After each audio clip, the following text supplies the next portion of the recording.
Rolex एक ऐसा घड़ियों का ब्रांड जो अमीर लोगों को चुंबक की तरह अपनी तरफ खींच लेता है।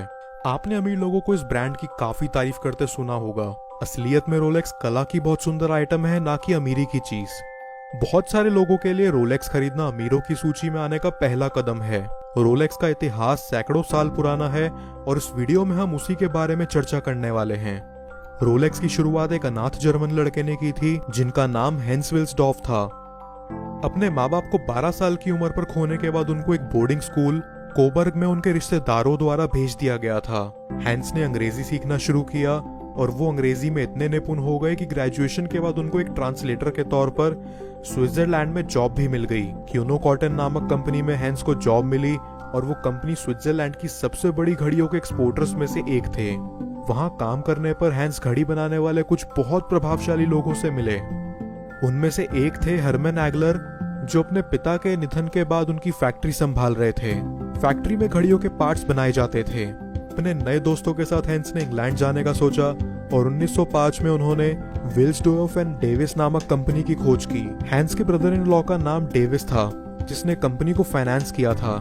हैंस का पहला ऑर्डर था घड़ियां लाना जो वो बेच पाएं, लेकिन उस समय रिस्ट वॉचेस लोकप्रिय नहीं थी। वो काफी पतली होती थी और ज्यादातर स्त्रियों द्वारा पहनी जाती थी। ऊंचे दर्जे के लोग पॉकेट वॉचेस ज्यादा प्रेफर करते थे क्योंकि वो ज्यादा टिकाऊ होती थी और आगे पीढ़ियों में पास हो जाती थी। हैंस ने रिस्ट वॉचेस की क्षमता बहुत अच्छे से पहचानी और वो अपने दोस्त हरमन एगलर के टच में आए। एगलर की फैक्ट्री बहुत ज्यादा अच्छी क्वालिटी के रिस्ट वॉचेस बनाते और हैंस उनको इंग्लैंड में इंपोर्ट कर लेते थे, जहां उन्हें लोकल दुकानदारों को बेच देते थे। विल्सडॉर्फ एंड डेविस शुरुआत में काफी सफल हुई, ज्यादातर इसलिए क्योंकि उनकी घड़ियों में बहुत अच्छी क्वालिटी का स्विस मैकेनिज्म था। हैंस के पास मार्केटिंग की बहुत अच्छी समझ थी, तो उनको जल्दी ये एहसास हो गया कि ब्रांड की मान्यता भी बनानी जरूरी है। वो ये बताते थे कि लोग उनकी कंपनी और वॉचेस के साथ जुड़े, ना कि दुकानदारों से। तो 1908 में उन्होंने अपना खुद का एक ब्रांड नेम रजिस्टर कर दिया, जिसको हम रोलेक्स के नाम से जानते हैं। नाम छोटा था इसलिए उसको याद रखने में आसानी होती थी, तो फिर हैंस ने उसको अपनी घड़ियों पर प्रिंट करना शुरू कर दिया। 1910 में रोलेक्स को स्विस सर्टिफिकेट ऑफ क्रोनोमेट्रिक प्रिसीजन मिला और 1914 में रोलेक्स दुनिया की पहली ऐसी कंपनी बन गई जिसको क्यू ऑब्जर्वेटरी लंदन द्वारा क्लास ए रेट किया गया था। रोलेक्स का सबसे ज्यादा इस्तेमाल वर्ल्ड वॉर 1 में किया गया था। उस समय सोल्जर्स के इक्विपमेंट में रिस्ट वॉचेस नहीं होती थी। जैसा कि आप सोच सकते हैं कि पॉकेट वॉचेस ज्यादा कंफर्टेबल नहीं होती थी। मिलिट्री में रोलेक्स सबकी मनपसंद बन गई। यूएस वॉर की वजह से रोलेक्स काफी पॉपुलर हो गई, पर ये ज्यादा खुशी की बात नहीं थी। ब्रिटिश गवर्नमेंट ने रोलेक्स के इंपोर्ट पर 33% के इंपोर्ट ड्यूटी लगा दी थी। उनको लगा कि इसकी वजह से उनके बिजनेस में काफी नुकसान होगा, तो उन्होंने अपनी कंपनी जिनेवा में शिफ्ट कर दी और उसको मॉन्ट्रेज रोलेक्स नाम दिया। उस कंपनी का फोकस बस उन्नति करना था। रोलेक्स के पास पहले से लोकप्रिय घड़ियां थी, तो उन्होंने एक नया चैलेंज लिया अपनी घड़ियों को वाटरप्रूफ बनाकर। लेकिन वाटरप्रूफ घड़ियां बहुत समय से बन रही थी।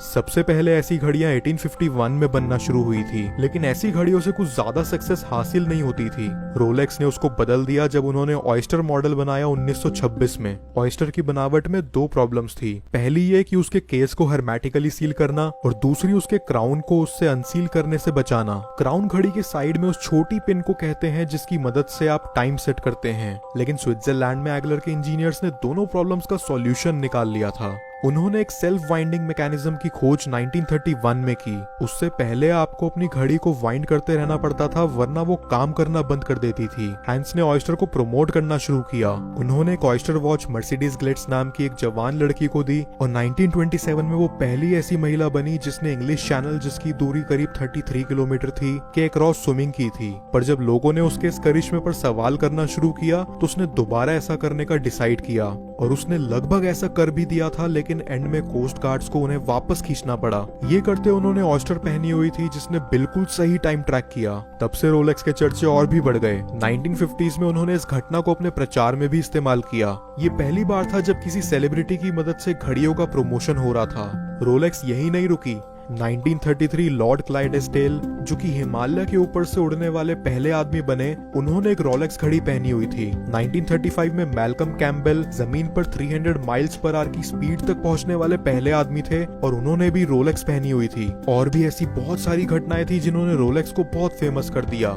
हैंस अपनी कंपनी के क्लाइंट बेस को भी बड़ा करना चाहते थे, तो उन्होंने एक ट्यूडर नाम का ब्रांड बनाया। ट्यूडर की घड़ियां रोलेक्स जितनी विश्वसनीय थी, लेकिन वो रोलेक्स से सस्ती थी। 1960 में हैंस की मृत्यु के बाद कंपनी हैंस विलस्टॉफ फाउंडेशन के नाम हो गई। हैंस की मृत्यु सही समय पर नहीं हुई, क्योंकि 1960 के एंड तक क्वार्ट्ज रेवोल्यूशन शुरू हो गया था। सस्ती क्वार्ट्ज घड़ियां पूरी दुनिया की मार्केट पर छा गई थी। 1983 में 3 महीने से 2 स्विस वॉच मेकर्स दिवालिया हो गए। मैकेनिकल वॉचेस क्वार्ट्ज के कम वेट वाली घड़ियों की बराबरी नहीं कर पा रही थी। रोलेक्स ने अपने ब्रांड और रेवोल्यूशन की मदद से क्वार्ट्ज रेवोल्यूशन सरवाइव कर लिया। ये चीजें ज्यादा मैटर नहीं करती थी, लेकिन जितनी मेहनत रोलेक्स को हाथों हाथ बनाने में लगती थी, उसकी बराबरी क्वार्ट्ज की घड़ियां कभी नहीं कर सकती थी। एक रोलेक्स की घड़ी को बनाने में 1 साल से भी ज्यादा का समय लग जाता था। उनके लिए क्वालिटी सब कुछ है। जब आप उनके कुछ हाल के मॉडल्स देखेंगे तो खुद पर खुद आपको उनकी कला उसमें दिखेगी। आज भी रोलेक्स स्विट्जरलैंड में घड़ियों का सबसे बड़ा प्रोड्यूसर है। हालांकि दुनिया में घड़ियों के सेल्स में उनका बस 1% का योगदान है। वो 25% दुनिया की मार्केट वैल्यू को रिप्रेजेंट करते हैं। वो 4 में से 2 ग्रैंड स्लैम्स,